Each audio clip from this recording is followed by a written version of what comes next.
Hello everybody, good afternoon and welcome to another Live at the Waterhole. And first up, we've got lots and lots of elephants down at the Waterhole in the Tau Lodge of the Madikwe Game Reserve inside the Northwest Province of South Africa. My name is Ralph Kirsten, and what does the bush hold in store for us today? Well, it looks like a great start, and we'll have to sit back, relax, and see what else comes down to quench the thirst and cool off. And as per usual, please don't forget that this is a live and interactive experience, so we'd love for you to jump on board with us and send us through your questions and your comments. You can do that by going on the WildEarth website and registering, and you can also join the conversation on X, formerly known as Twitter, using the hashtag WildEarth. Whatever it might be, wildlife related, please send it through.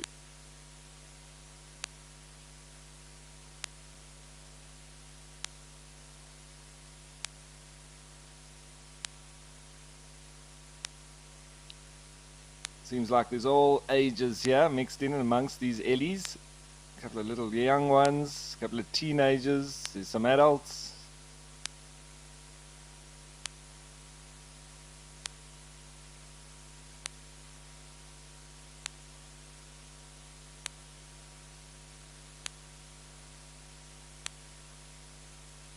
So, lovely start here, and I'm pretty sure that's a sign of things to come. I think it's time with change, and let's head to Kenya and Old Donyo.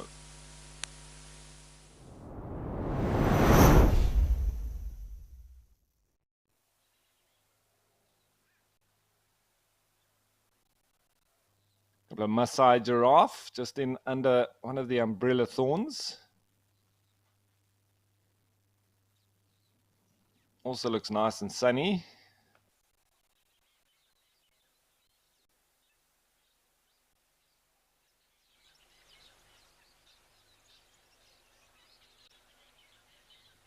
Yeah, lots of birds chirping. I think there's quite a few of the weavers about. It does sound like that. Some of the little finches as well.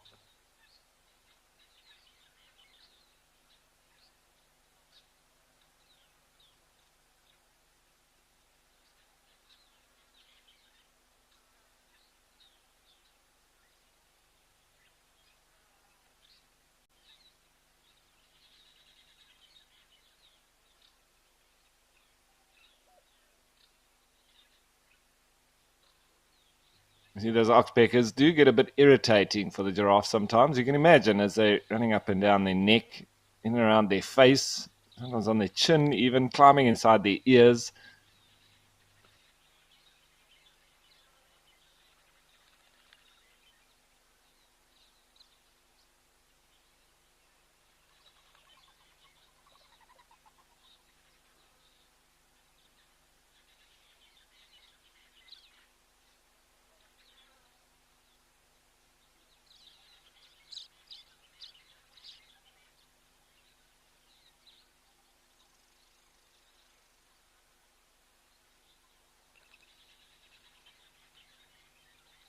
See, they're just standing ruminating, and if you look closely, you'll even see the cud balls going down the throat and then being regurgitated, coming back up the neck and into the mouth.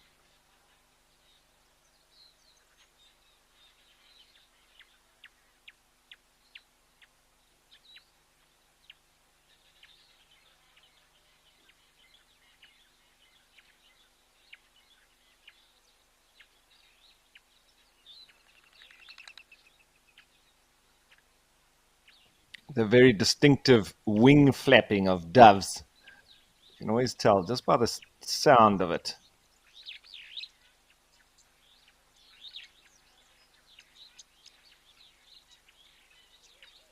And Peter is saying good morning. Morning back at you, Peter, where it is. I wonder where you are in the world, but for us, it's just past 1 o'clock.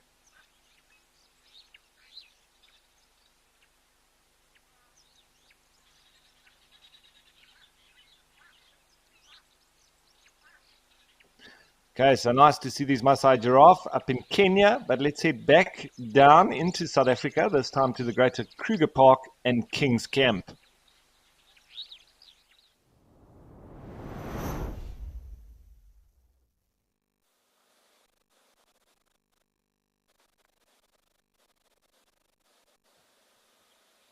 mean, we've got a couple of warthogs, looks like. Is there another one there that's just a little bit down in the middle between these two?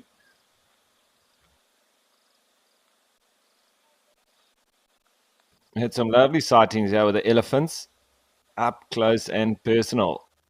Lovely spot.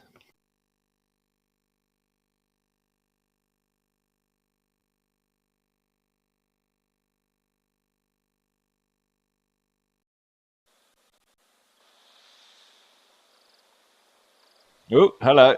Kudu Bull made his way in.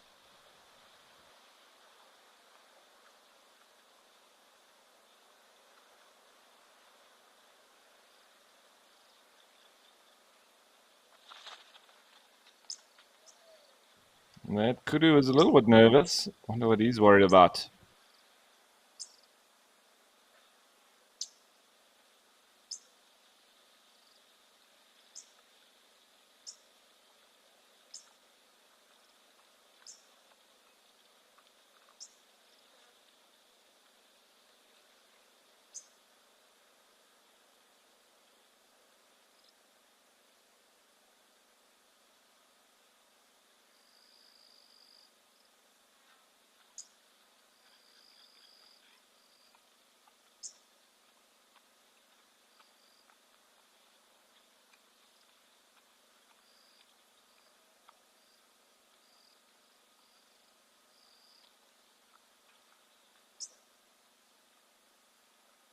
Can you hear the red-billed oxpeckers there?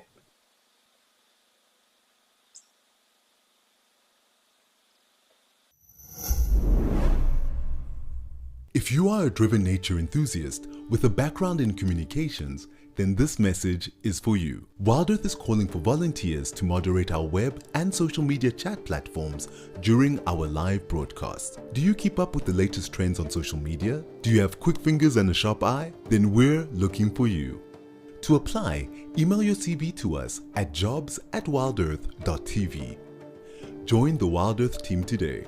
WildEarth, connecting with nature.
So these warthogs seem to have moved off, had a little drink, and now probably go looking for a little bit of shade, maybe graze as well.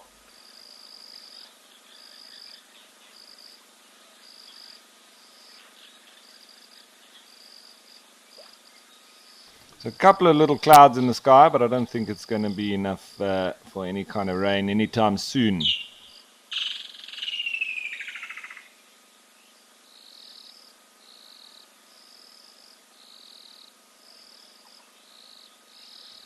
All right, and now that the warthogs have moved off, let's do the same. We'll stay in the Greater Kruger, but let's go to Narrated Dam.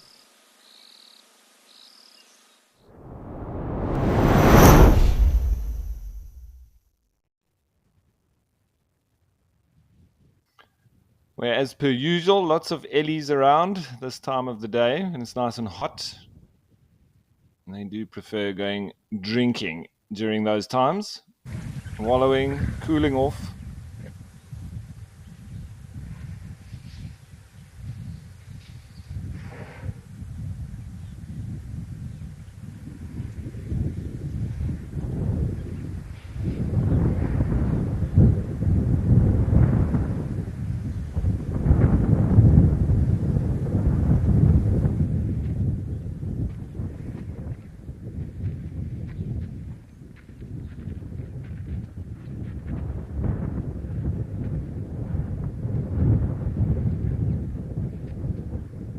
Another one coming in. Could it be two young bulls?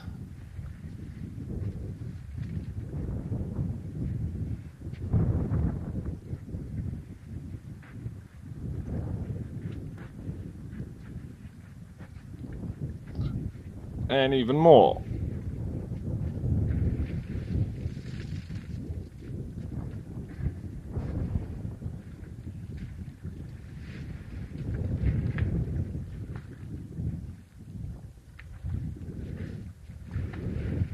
I think the ellies will like it here in particular because of this this little pond here is where they fill it, and then they'll let it overflow obviously into the pan behind, but lovely fresh water where they're drinking now, and I think it's pretty consistent as well, so they really enjoy it.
So Yellow Duck wants to know, as that safari vehicle just goes past these ellies, do elephants ever lose their toenails?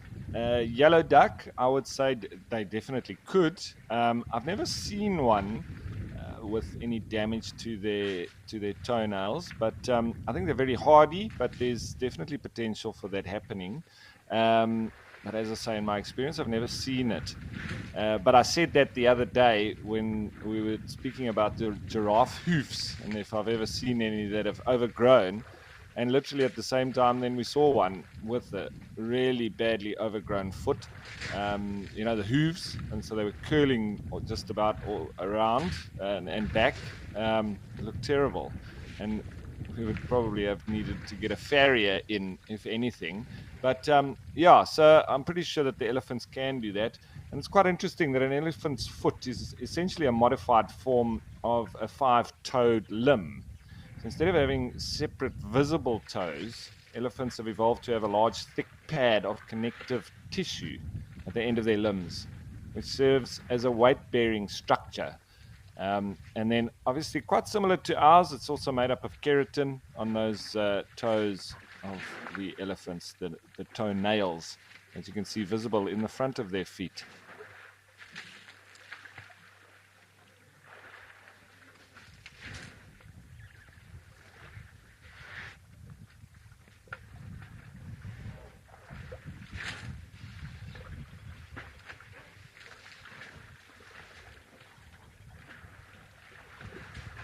So when we speak of that supportive tissue that is there, the toenails actually help to protect what is a pocket of fatty tissue within the foot, and then acts as that cushion support, helping to be able to carry the elephant's weight.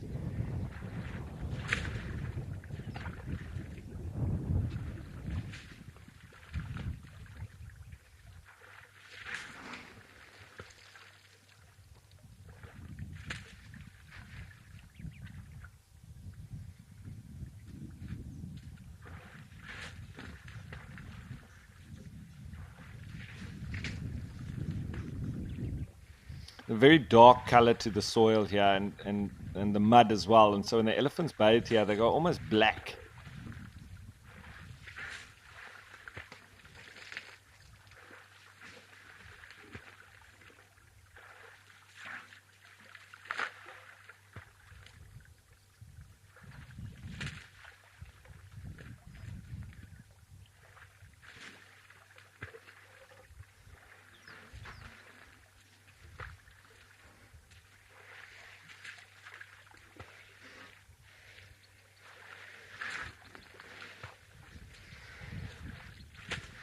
There we go. Just have a bit of a bum scratch there on the side of the little pond.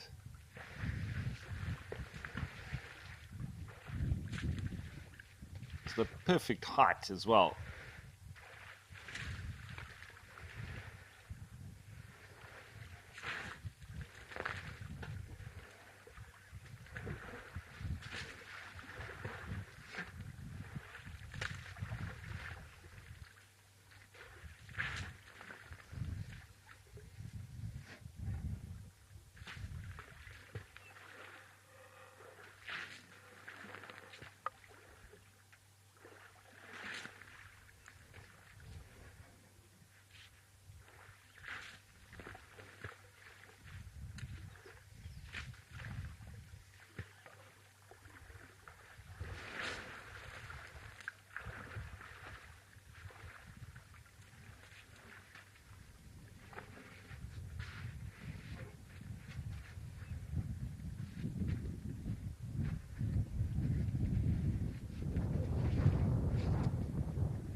Better is more than a word to us. It's a commitment to conserve our nation's precious landscapes, oceans, and wildlife. It's more sustainable fishing and farming practices, jobs and prosperity for our communities, and access to clean drinking water for all. Better is believing that together we can make a difference. For nature and for you.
Oh, have you not been hearing me? I've been, I've been back in for a while.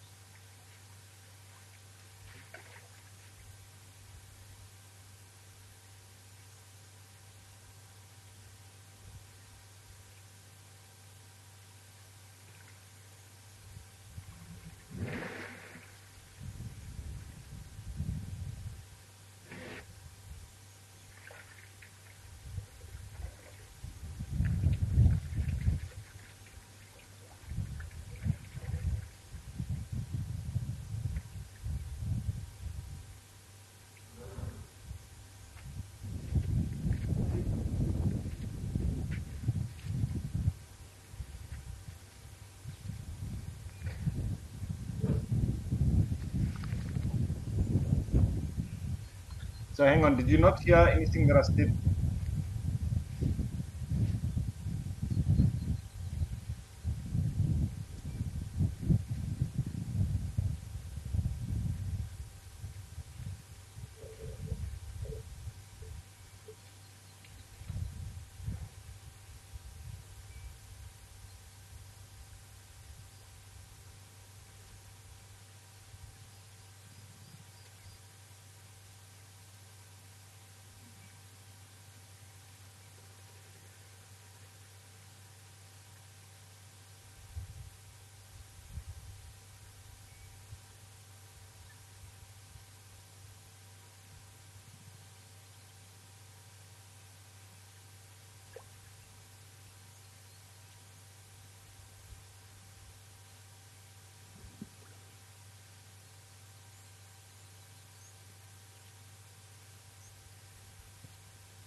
So I switched on over to Kenya and another elephant coming down to the waterhole.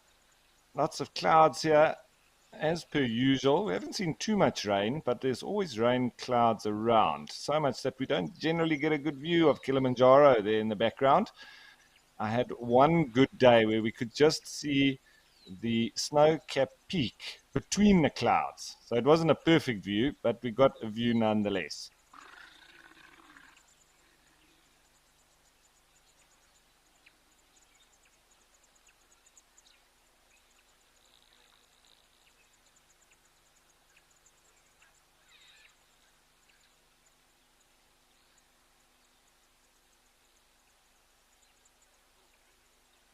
So lots of little birds coming through. Superb starlings, cutthroat finches, lots of the different doves, emerald spotted wood dove, ringneck dove, laughing doves, red-eyed doves. There's a good mix of birds that come to drink here. And we've also seen some raptors coming through, African harrier hawk, as well as an African hawk eagle. And we've had a brown snake eagle as well.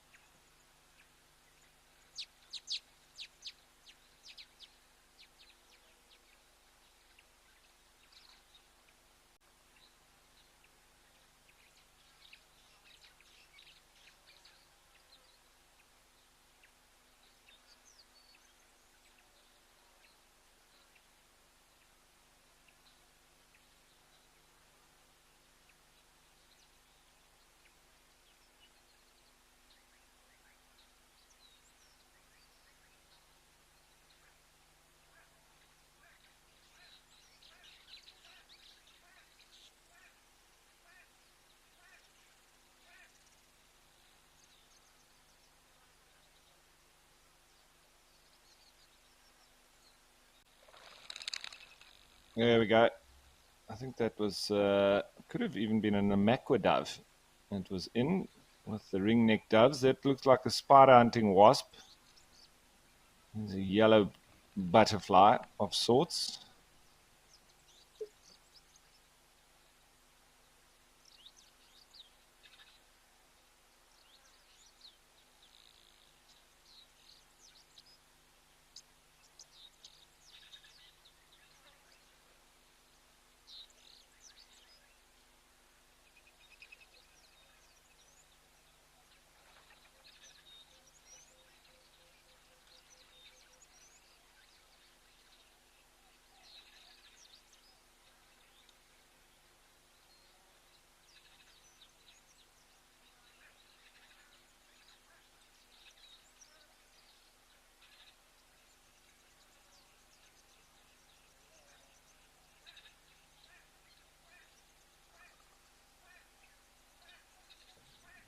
There's one of our superb starlings, looking superb as usual.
So I was just digging around for a little bit of examples or any evidence of ticks on African elephants and going up their trunks, and I'll let you know the details shortly.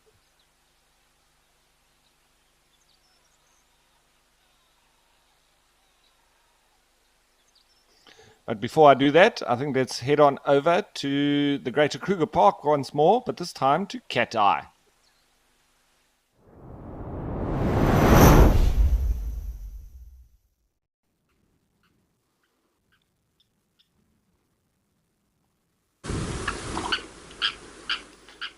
With another elephant visitor. Wonderful. And so I haven't been able to find any evidence of ticks actually going up the trunks of elephants, but it's quite interesting that there is in fact an elephant tick, and the Latin name for the specific species is Dermacenter circumglutatus.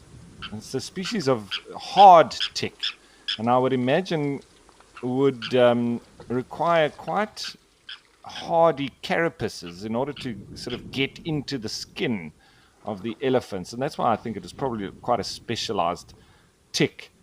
And they can reach a length of 3 to 5 millimeters. An ornamentation of males consists of 8 pale spots near the periphery of the scutum. Festoons and central areas are innate. In the females, the color pattern is limited to 3 patches, one posteriorly and one anterior laterally on each side.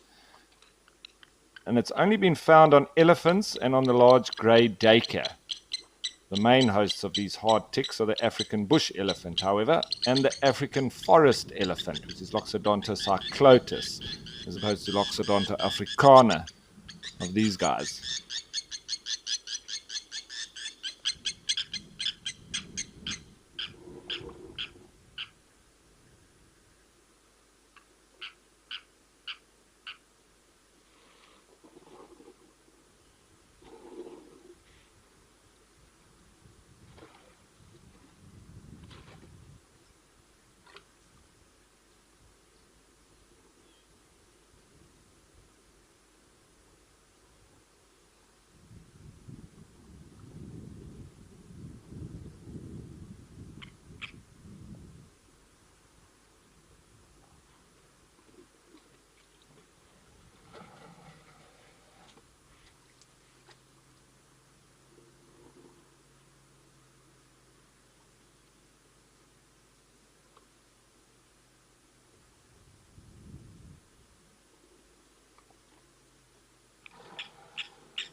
Having a lovely cool off now.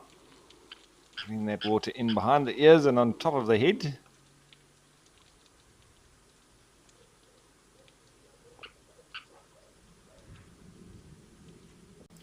With our resident blacksmith lapwings, just about every single waterhole has a pair of these chaps.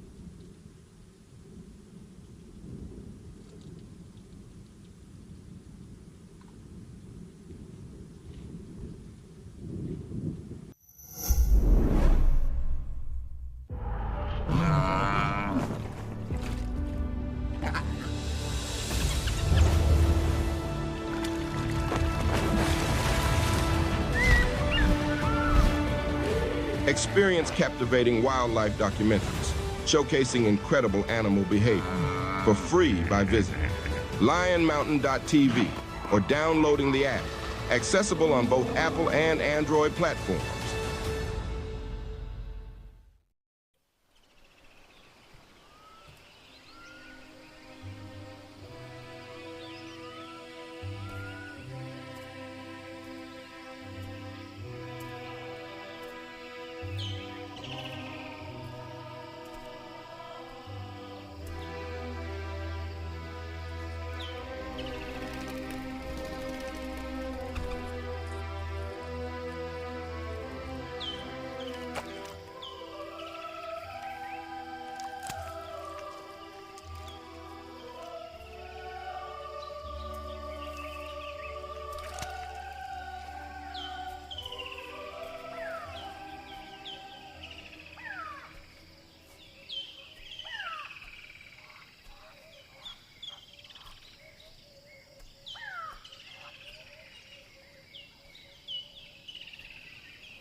a good idea to keep your eyes on the little marsh terrapins when they're swimming past and so on. They can sometimes hunt. They are omnivorous, so will eat pretty much anything.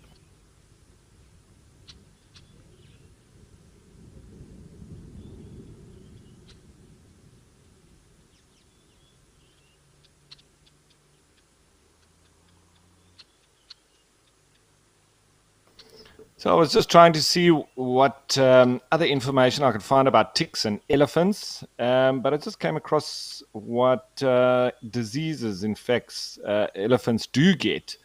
And there's a host of illnesses that are specific to elephants, such as trunk paralysis and elephant pox. They're susceptible to some diseases spread by mosquitoes and to some infections that affect humans, such as intestinal colic, nettle rash, pneumonia, constipation, and even the common cold. I've been sneezed on by a few elephants, and I'm pretty sure they had colds when they did so.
Okay, so now that we've been doing a little bit of birding, just with a stationary blacksmith lapwing, I think it's time we continue in the same vein. And let's go to the specialist site for that, just outside of Kimberley and Kamfersdam.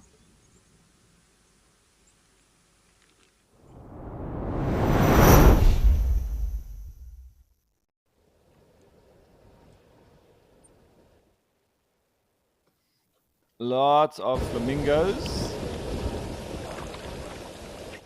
What a sight that is. It's a little bit windy. You can see a little bit of shaking on the camera. I think it's howling there.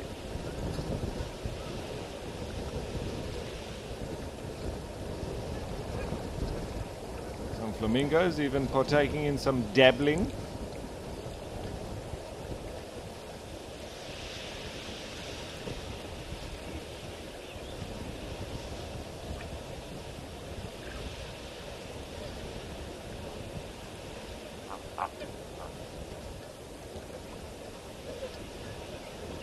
Now that's an interesting take. Flamingos who already feed upside down are doing a double upside down. Dabble.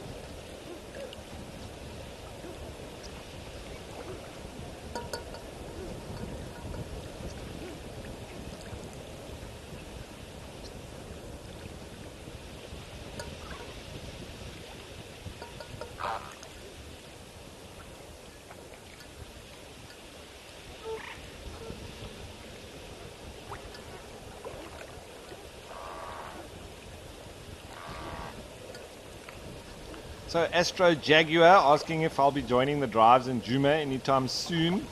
Not that I know of, Astro Jaguar, but you never can tell. That's what I always say about the bush. And yeah, you never know. I might at some stage.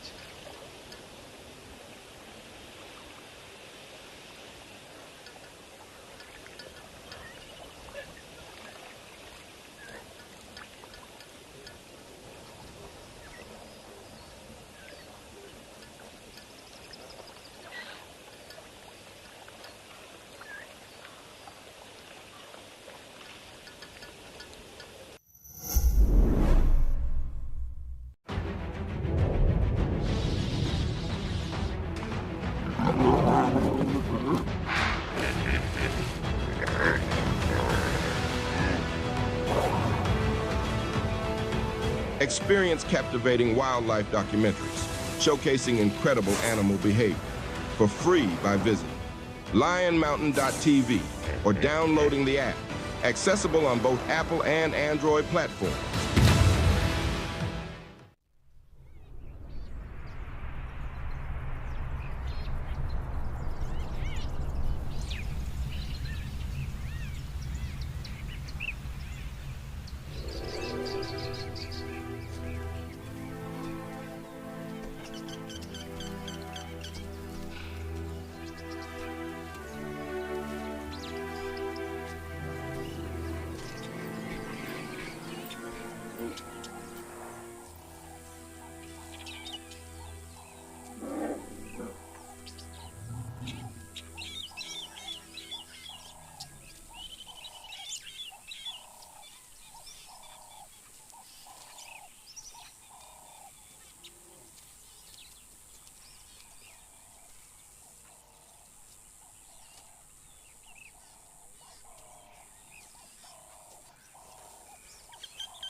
Concentrated in a smaller space, and so there is obviously the avian or bird flu that they'll get, and it's quite interesting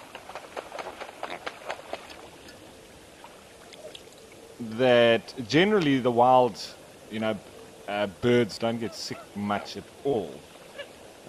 But they also say pododermatitis. I think it's a skin disorder. Can also be a problem. This is generally due to the conditions in captivity. I don't think they really find much of that in wild birds. And then they also say flamingo pox. So I think a lot of the animals do get pox, but quite specific to the different families or species that you're concerned with.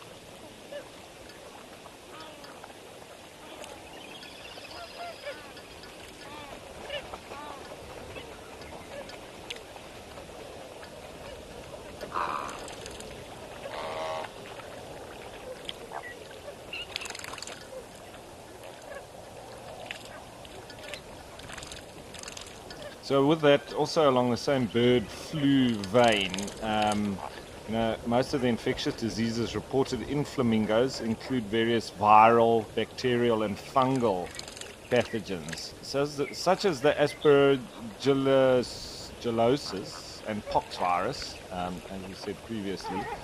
But I think once again, mainly in captivity, where conditions are not optimum for cleanliness, etc., and with concentrations of them as well. A bit more of an unnatural setting, I think, is a big leader in the reasons behind captive birds and most animals contracting a lot of these viral, bacterial, and fungal pathogens.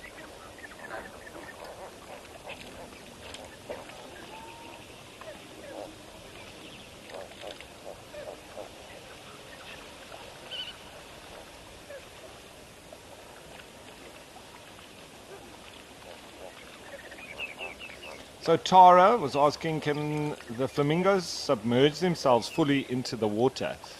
I don't think so, Tara. I've never seen one being able to go right under the water. They've got their preen gland, they're pretty waterproof, and their legs are not fully webbed to be able to swim strong enough. They walk around in the mud. So I don't think they're really equipped to go under the water. Floaters more so.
So Catherine was saying, so nice to see the flamingos. Could only see a few of them in Botswana last week. It was too dry.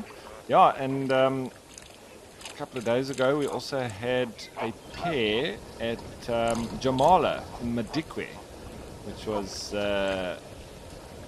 wonderful to see. Yeah, but only two of them. I wonder if they just went on their own little jolly, or if they got blown off course or something. But yeah, nice to see them here. This is a waterhole that they've set up an island for these flamingos, the lesser and the greater flamingos, to be able to breed here. So this is a wonderful sanctuary for them, and as a result, you do see a lot here, which is lovely.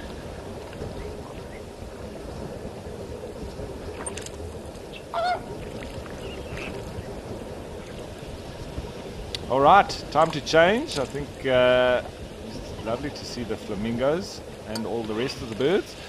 But time to change of place. Let's go to a different spot this time, and Kwa Maratani.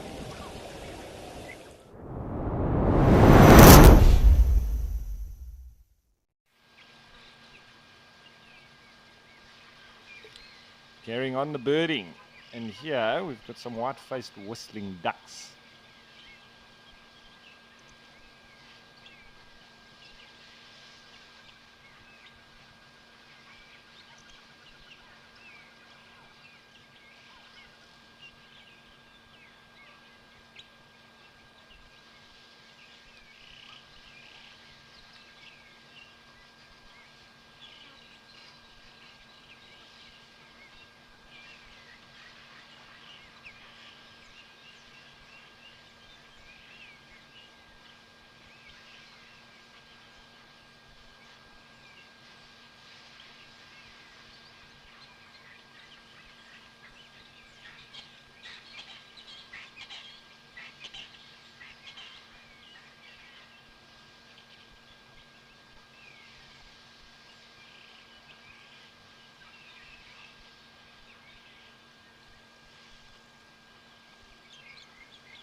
So, in fact, these birds used to be known as tree ducks because all of the whistling ducks, which I think there's 8 species of, uh, they were formerly known as that, but only a few, such as the black-bellied whistling duck, actually perch or nest in trees. They look like most ducks, but their lack of sexual dimorphism, relatively long-term pair bonds, and lack of complex pair-forming behavior more so resembles geese and swans, much like the Egyptian geese that we get. So, and of course, the South African shell ducks. So, they're almost in between the ducks and the geese.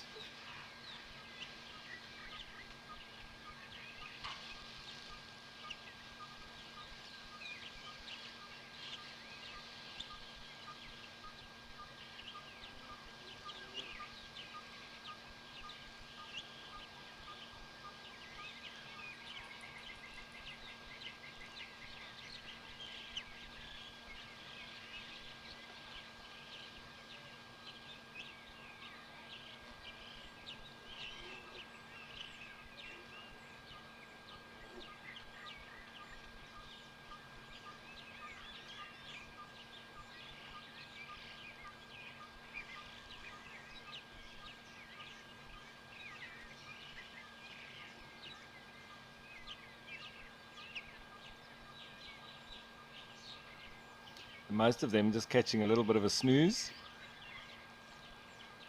They like to be in groups, very sociable, gregarious.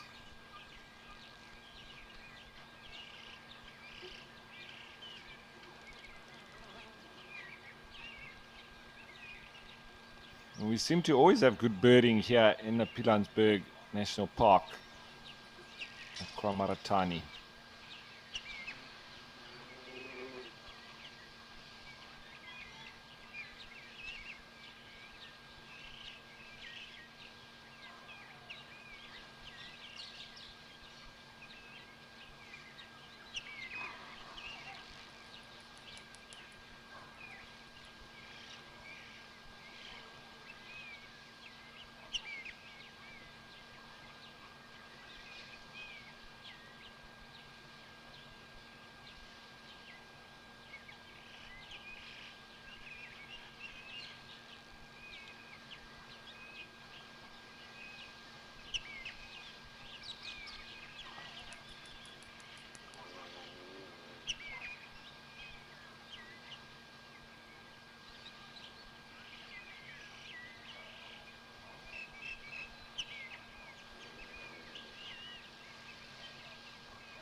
So just doing a bit of feather maintenance, or some of them now. A bit of preening at the same time.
And a lovely waterhole this is as well, with the lilies,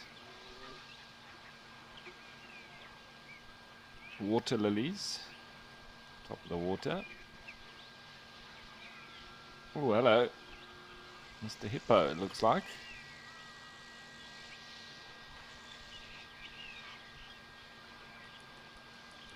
Didn't know it was there.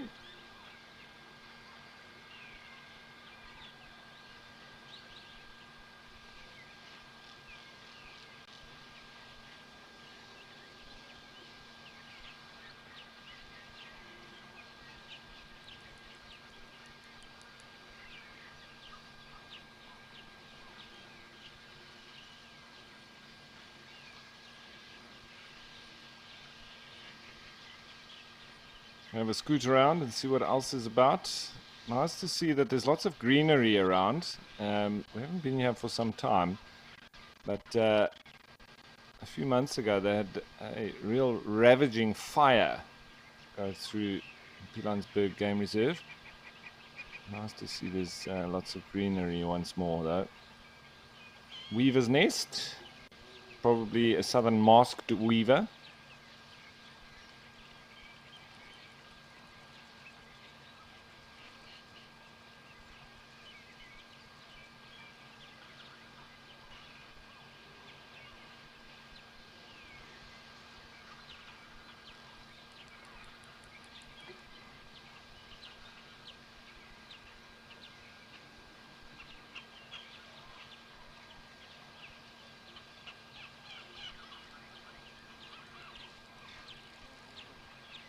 Always good to look nice and close. There's often little birds and things that we miss.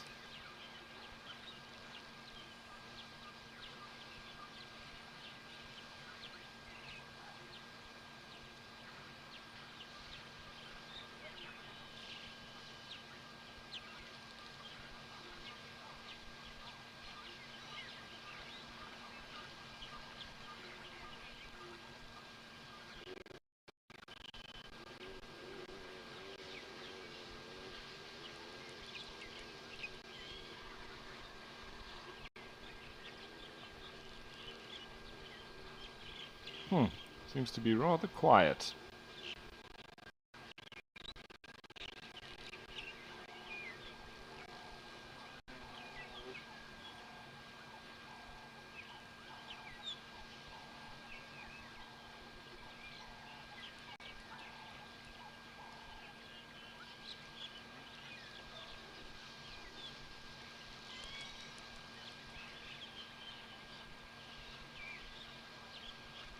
Alright, so now that it's a bit quiet here, I think let's change of place and let's go to the Greater Kruger Park once more and Narrated Dam.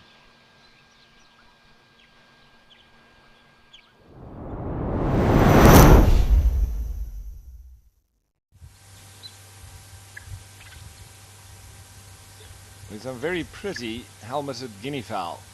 Come for a drink. Now they're just chilling out in the shade of this little pond.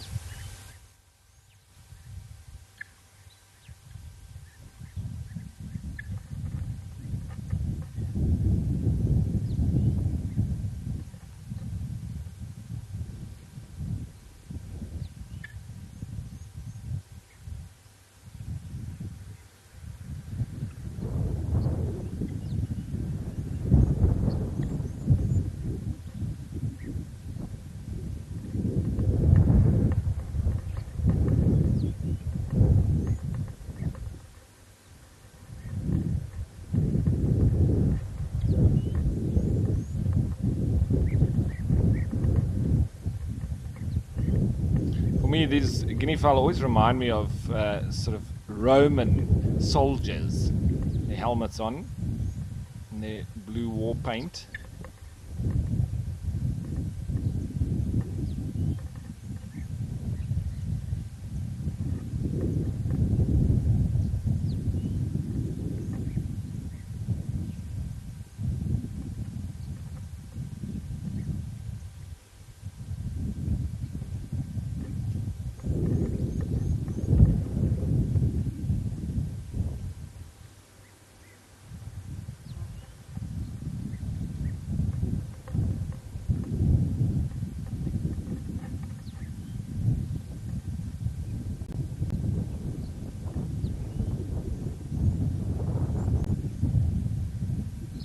See how they're all gular flapping as well.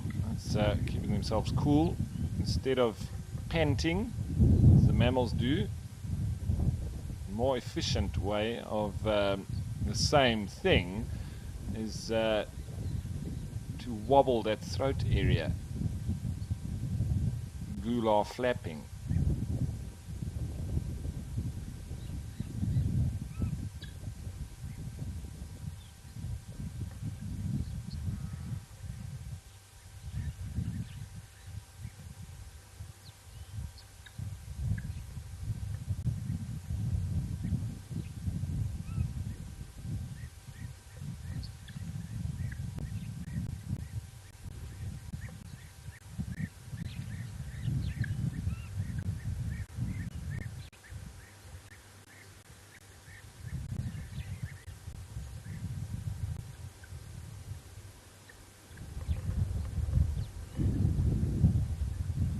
So, in fact, digging deeper into gular flapping, it's not all of the species that actually partake in this, and a lot of birds do pant when they're subjected to heat stress, but some species supplement evaporation from the respiratory tract by fluttering the gular area.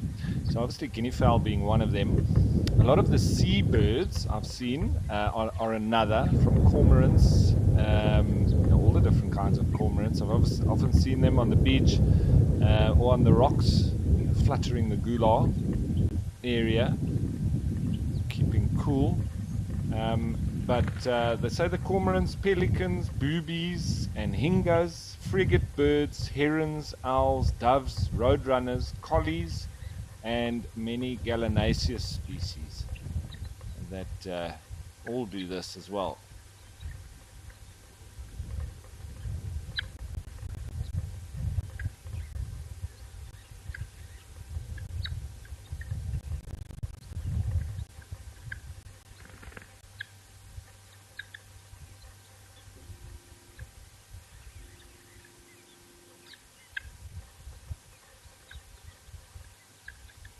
It seems there's a few more around. Some on the opposite bank there, also in the shade.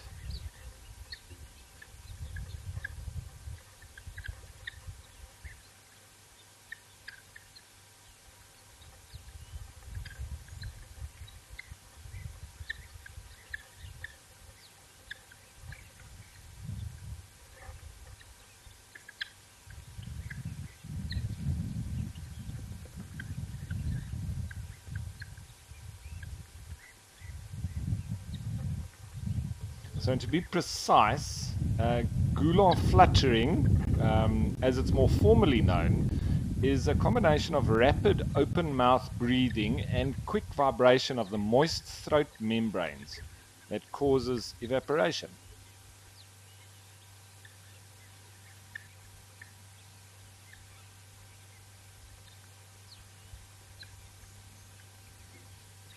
Who's that getting chased about there? Is it a little spur fowl?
We've got a refreshing splash of entertainment this March. Africam is surfacing with a new show. Join us every morning and submerge yourself in nature's ambience.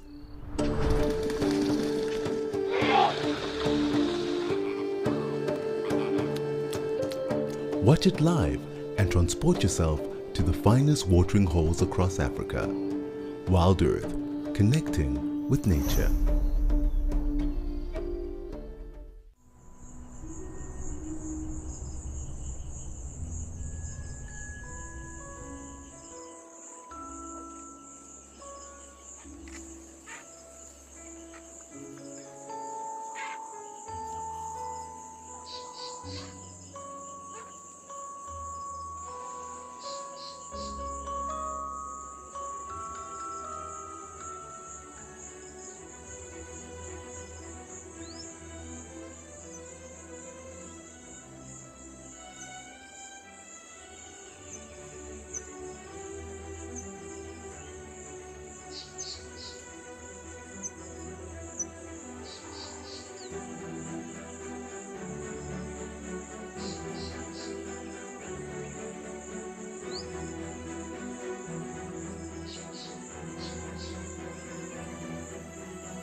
So guinea fowl, very similar kind of habits to the domestic chicken, but they've also been bred alongside chickens as well as a result. And they're originally from West Africa and common throughout Africa, but they've also been introduced in other parts around the world because of their sort of meat as well as the eggs and their ease of which they're able to breed with chickens.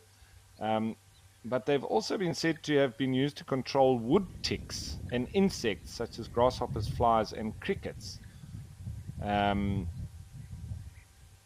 they also eat slugs, Flocks have even been known to attack snakes.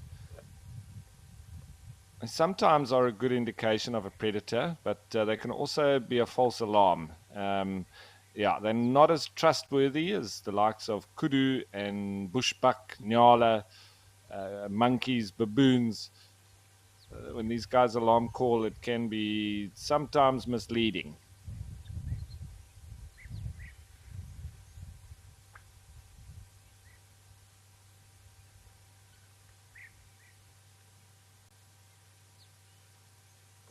So, and Richard was asking, how high can guinea fowl fly? They're not the best of flyers, but they're not the worst of flyers either. They're quite a heavy bird, and as a result, they generally don't like flying high because you've got predators such as black sparrowhawks who love eating guinea fowl.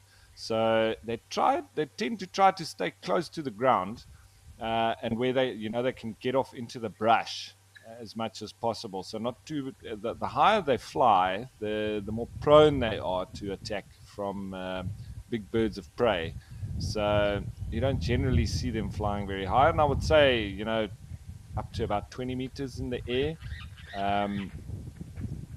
Yeah, so not tending to go very high at all. And I'm pretty sure that's a chick now that I thought was a spurfowl. I think there's a few chicks in amongst this group. I think there's some elephants arriving. I just saw some shadows moving past the waterhole itself, so you might see a bit more nervousness from the guinea fowl. And they'll probably push off. Yeah, someone's having a drink.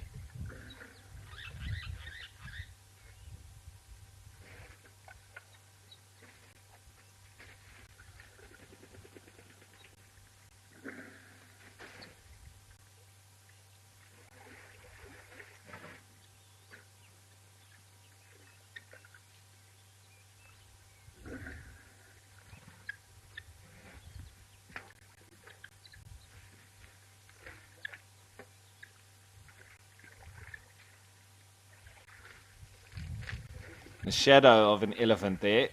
That's all you can see. Oh, now here come the splashes. I think they're chasing the birds off. Out the way. Oh, has there even been some thrown on the camera now, I think? Oh, well. No, it's moving. It's a spider. I thought it was some mud that landed there and I think it might be a jumping spider as well. It jumped onto the lens. Now it's moving up.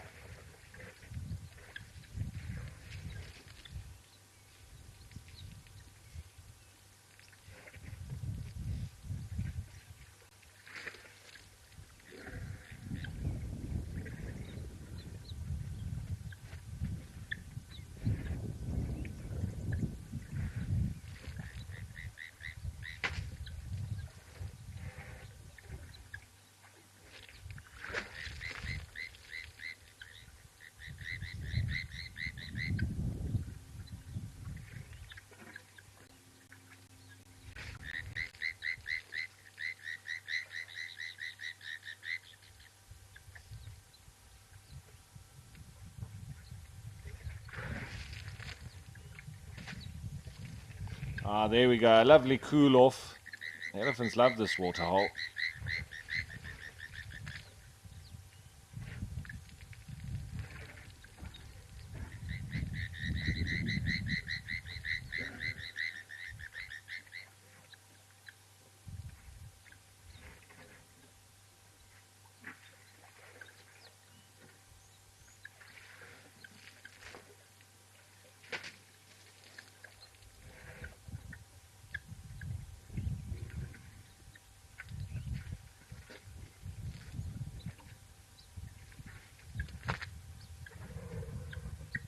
So, interesting article on nature.com, and this was written on the 9th of November 2023.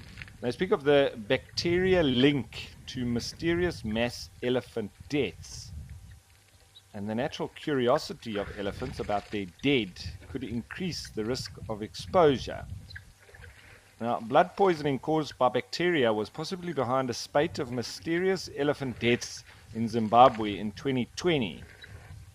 The African forest and savanna elephants are both listed as endangered species, with the forest elephant numbers falling by 86% in the past 30 years, and their savanna cousins seeing a 60% decrease over 50 years.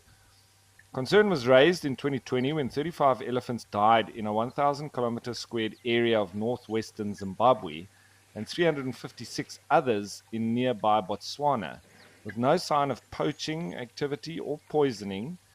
And in response to the cluster of deaths, scientists from the Victoria Falls Wildlife Trust, the Animal and Plant Health Agency UK, and the University of Surrey began to investigate the cause. And the team studied samples from 15 elephants from the Zimbabwe deaths, as well as the surrounding environment from the sites they were found.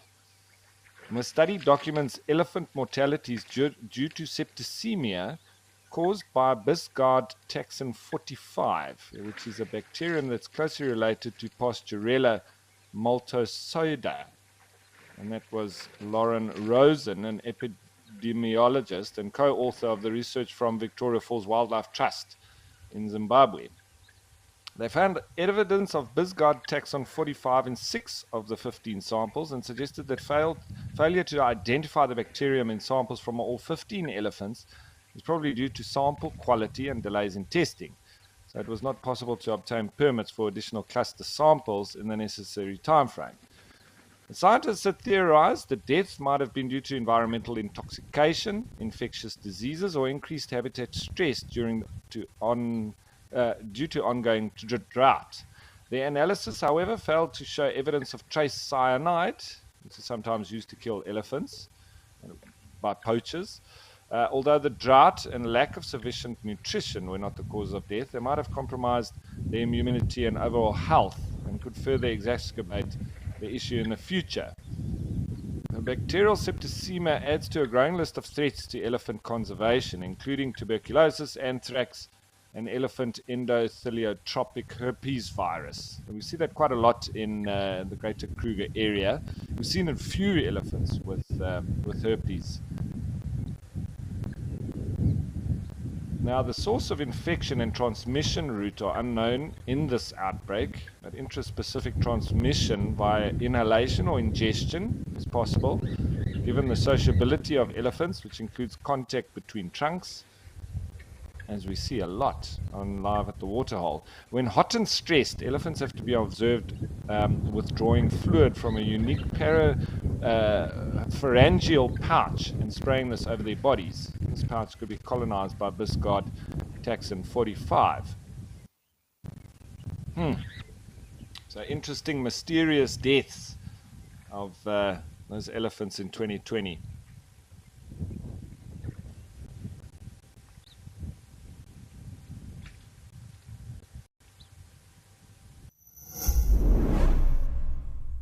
Our march to freedom is irreversible. We raise our hands and we say, we will be free!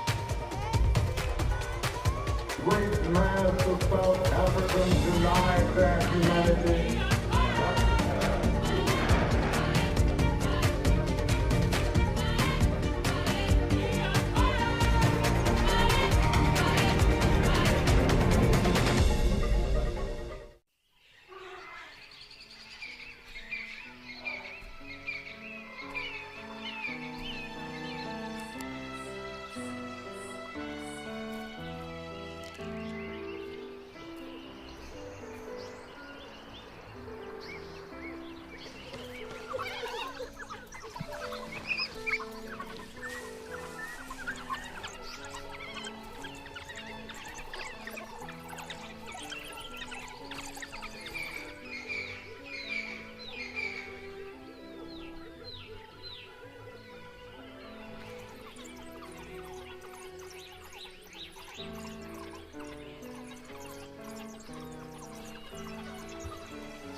So, Eagle Lover was asking Ralph, listen to talk discussing too many elephants in the Kruger Park. And I'm not sure on this abbreviation, IFAW, against culling.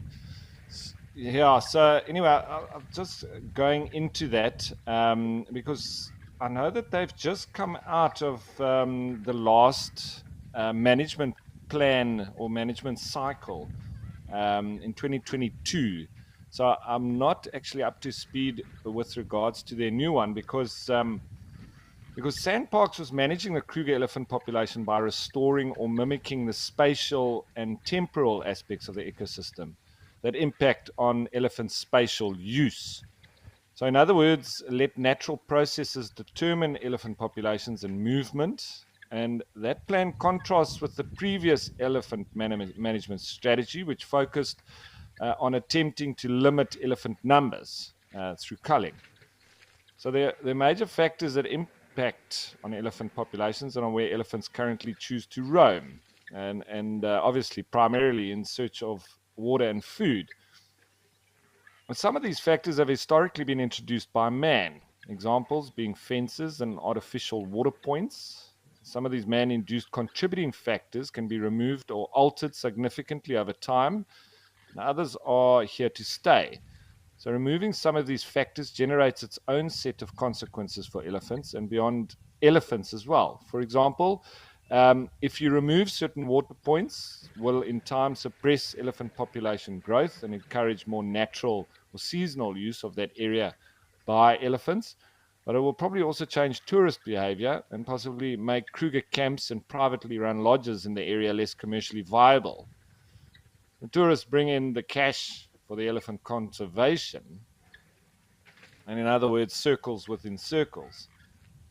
So, also remembering that many of the major factors that influence elephant populations and movements are here to stay. So, the likely end goal is not utopia. And this is to happen in a rapidly changing world where human populations are growing rapidly, where conservation legislative changes are driven by political forces, and where conservation funding is hard to find. The Kruger Elephant Management Plan does not involve hunting or culling in the long run, but it may have to involve culling as a short term measure to address the influence of historical elephant management strategies on current elephant numbers and behavior. But it's an extremely complex situation. Um, and obviously, taking excerpts from the Southern African Wildlife College on an article that was written in August last year. Kruger's elephants are also now part of a regional population, with fences having been removed in places, west into private South African game reserves and northeast into Zimbabwe and Mozambique, and therefore are no longer spatially restricted to the Kruger. Much of their current patterns of landscape use seems to be predicted or predicated on water availability. And despite the ongoing changes in management strategy, elephants continue to use certain landscapes intensely due to lags in responding to change from historical strategies. So, therefore, targeted short to medium term reactive management responses may be required. And these could include excluding elephants from selected areas using fence, scaring them with noise disturbances, and localized reduction in densities through removal by translocating or culling. I'm very much against culling, and obviously as a last resort. But sometimes it is, the last resort. I will. There's a lot of articles on this, and as I say, I am against culling, but I know what it's like, managing reserves. I've never managed a reserve as big as Kruger. However, sometimes these tough decisions do need to be made, but with the educated decision making, of course, and with the animal's best interest in mind. I know it sounds a bit hypocritical to say that you have the elephants in mind when you cull them, but it is still with all the wildlife in mind as a whole.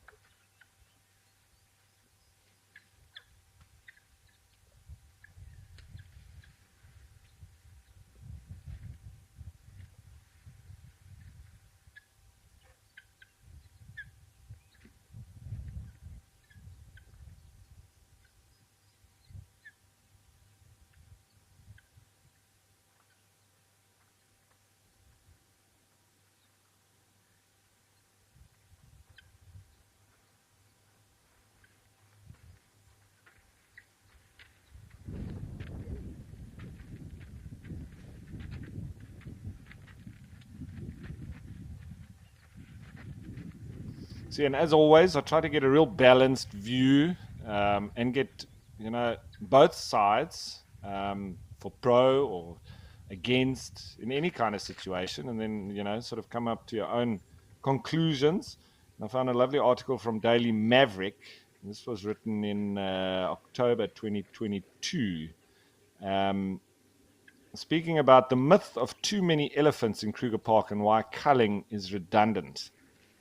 Because of their size and visual effects on vegetation, Kruger Park's elephants are a highly emotive subject, fueling acrimonious debates, cries of too many elephants, and Kruger has an elephant problem, followed by demands for unavoidable culling. But the reality is far more complex. The story of elephant management in Kruger National Park has something in common with the tale of porridge in the paws of three bears. Too few, too many, and just right. But let's get one thing straight up front. There's no authoritative or scientifically accepted definition of how many elephants there should be in the park, nor is there any scientific basis for setting elephant carrying capacity. Because of the absence of historical records, we don't know if high elephant densities in the park are a new normal or an old natural. So the idea of the right number is a moving target, depending on personal opinion formed through experiences, anecdotes, numbers, rates of growth, limited visual impressions, and hearsay. Along the way, as numbers have fluctuated, there's been much confusion and pain, especially for the elephants. Before European hunters arrived with guns, the Lowveld would have rippled with elephants. By the end of the ivory hunting carnage, they had been exterminated. Then, in 1905, one was seen at the confluence of the Olifants and Letaba rivers, probably having moved in from Mozambique. Kruger National Park became a national park in 1926, and with protection, elephants drifted back into the area, spreading across the park and doing what elephants have always done, pushing over trees and creating open savanna landscapes with more grasses. In 1938, there were an estimated 400, and the herds kept growing. And then the culling thumbsuck. By 1960, park management, keen to preserve the park's pristine state, whatever that means in an ever-changing biome, decided there were too many elephants and recommended culling. But how many was too many? The answer appears to have come from a former Kruger Park director, Dr. Solomon Hubert, who assessed, and it turns out it was a thumbsuck, that an optimum number was 1 elephant per square mile, which meant around 7,000 elephants max, roughly what the park had at the time. In 1967, as numbers grew, the culling began. By 1995, when it ended, 14,629 elephants had been killed. By then, a large abattoir had been built at Skukuza to process the mountains of meat. What stopped the slaughter was growing public disgust and a challenge.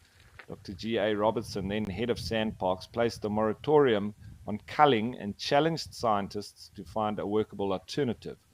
By then, there was a growing global backlash against culling, and rightly so.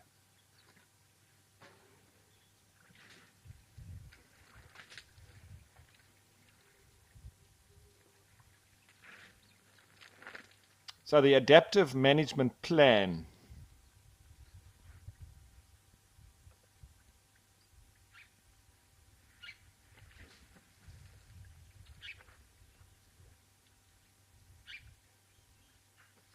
And I'll continue on that adaptive management plan that they came up with in a little while.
Alrighty, so a bit quiet here at Cat Eye Pan, but guess what? There's another elephant back at Narrated.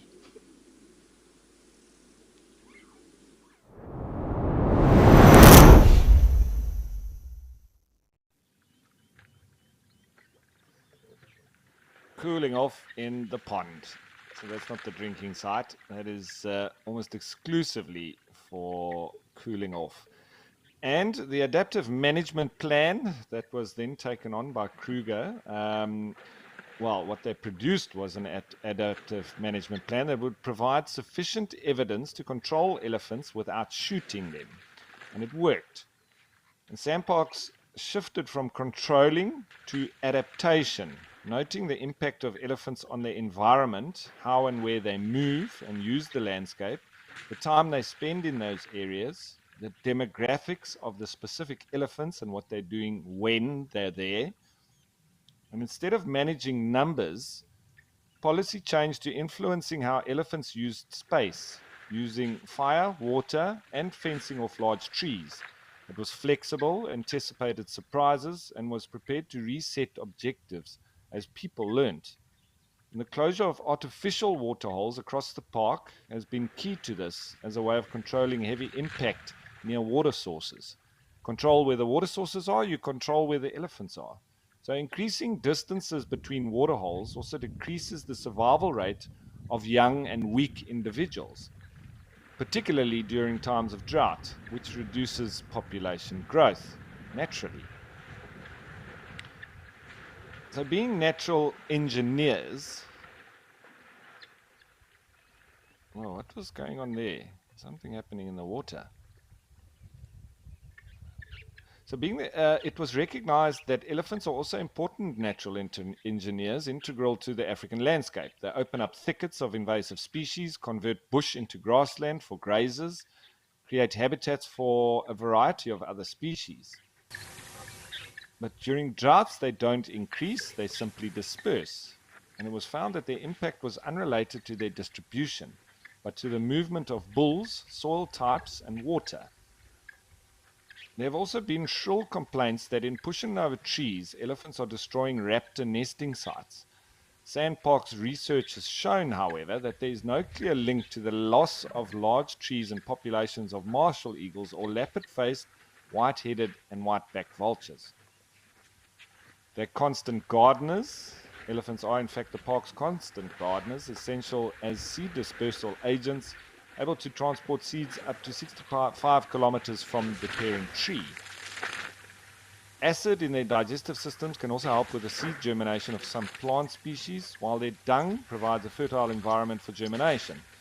By felling trees or pulling down branches, they also create browsing lawns of reduced height for other herbivores.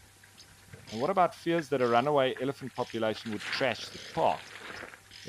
The latest Kruger census of 2021 put the number of elephants at 27,998, so just under 30,000, a figure that in the 1960s would have given Dr. Hubert apoplexy. Yet Kruger scientists say they're not close to resource limitation level in the park and that the population is lower than the expected ecological benchmark. Since culling ended, overall elephant population has grown at just 4.1% a year and has not yet reached a point where environmental constraints curtail overall population growth. But what's behind the calls of too many elephants? This is always the question for me. What is their intent?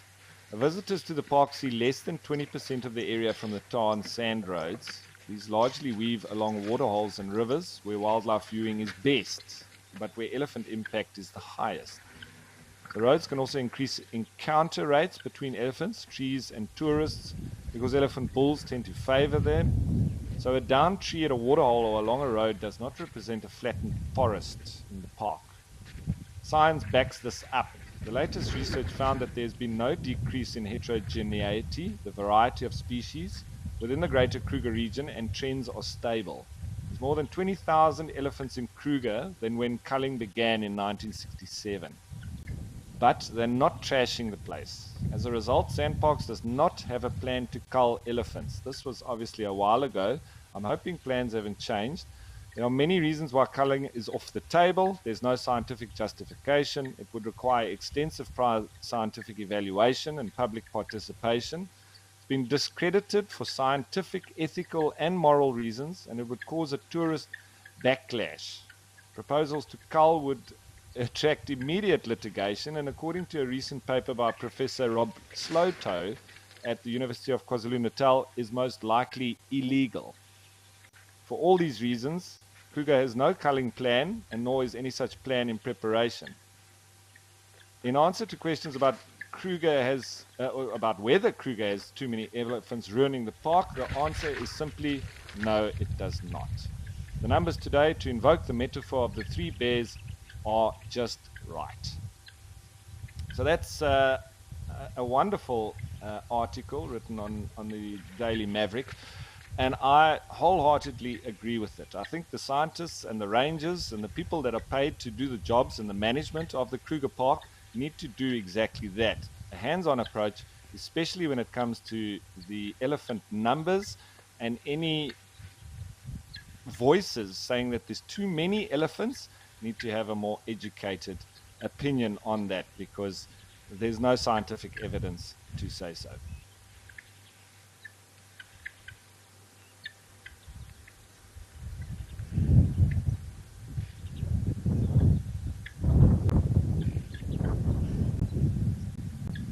It's from my experience. I've had the same in the Namib desert when they, speaking of problem animals as well. Always revert to the intent and why are those voices saying so. It's normally an evil intent and money related, and that can either be down to the food, the meat, or for the hunt and for the trophy. And that's generally, for me, where it normally centers around. And if there are noises in the Krugers saying that there should be culling, there's too many elephants, I wouldn't think that it's not too far from there actually just needs to be some meat to go around, potentially. I'm not saying it is, but that's normally the intent would be something malicious as such.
Out in the wild, life moves fast.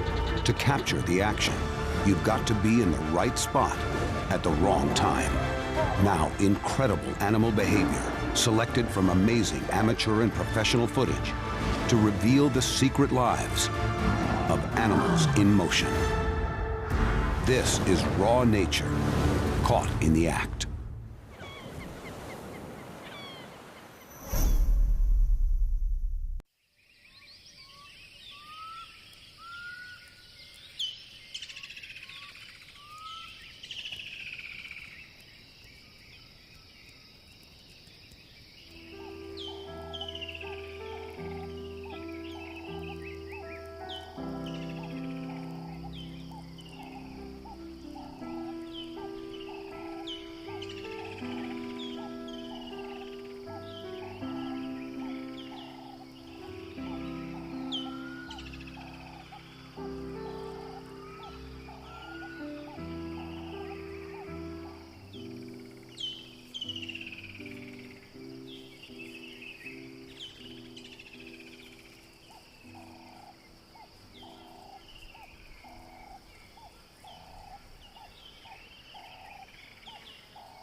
So as always, these elephants really enjoying being here in and around the water.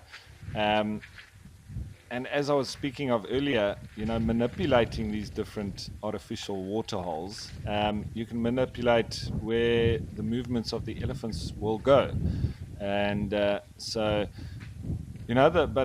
difficult because the lodges obviously want to be bringing the animals in and around the area by the lodge. With the private interests like that, it's not always easy to be able to, make them shut down, for instance, so that the elephants disperse a bit, because it will have, an impact on the game viewing for their guests and for their reputation. So it's a tough one from the management, but, not in this private side of the reserve of Kruger. On the public side, that they own, they can there sort of change as they wish, but it still has an economic input or adverse problem for them if they want to move the elephants away from the tourist areas. So yeah, lots at play, and not an easy decision to make.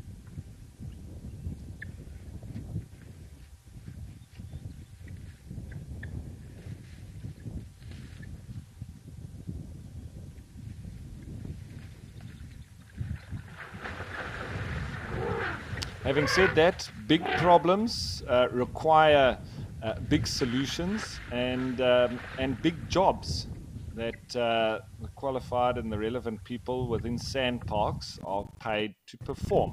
So they need to get those things right, and they'll get the right people into as part of the team, etc. But a lot of work does go into this, so it's always just important to make all of the decisions, I think, with everything included into the decision making. And that's being on the ground and having all the relevant and correct information.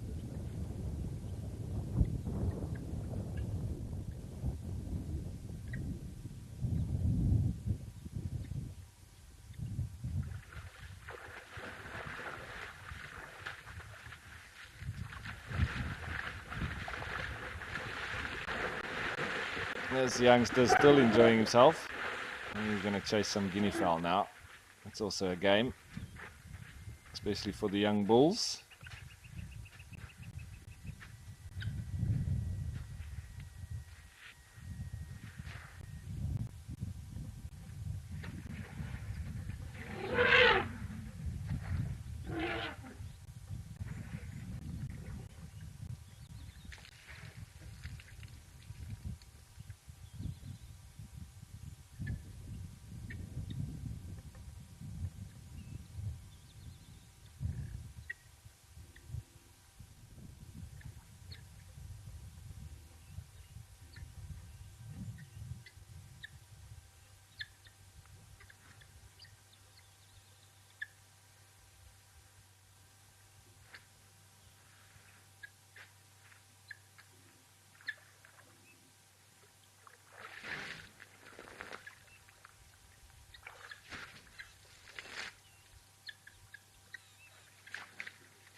So Peter was asking, what's the longest a tusk can get? Peter, I would say on average, they get around about a meter or so. Some longer, some shorter, of course. But it's all genetic based. But the longest tusk ever recorded was the length of a small car, 3.5 meters. The heaviest tusk ever recorded weighed more than a well-built front row rugby player, almost 120 kilograms. So that's how big they can get, Peter.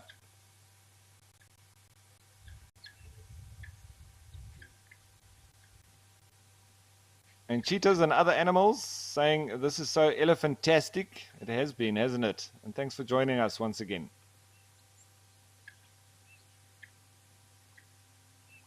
And having said that, we're slowly heading towards the end of the show. But of course, please don't go anywhere after this. There will be the sunset safari. So the naturalists will be out and about, seeing what they can find. I'm sure there'll be lots of exciting animals that they will find. Who knows what that is going to be, because that is the bush for you. You never know what's going to happen next. But I hope you've enjoyed today's show. There's been lots and lots of elephants, lovely discussions as always.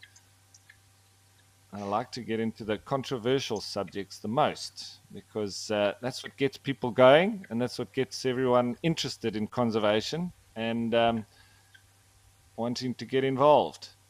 So that's the way I like it. So we'll keep up with it. And I'll see you once again tomorrow for another Live at the Waterhole. But that's it from me for now, folks. Bush greetings. Salagahle. Cheers.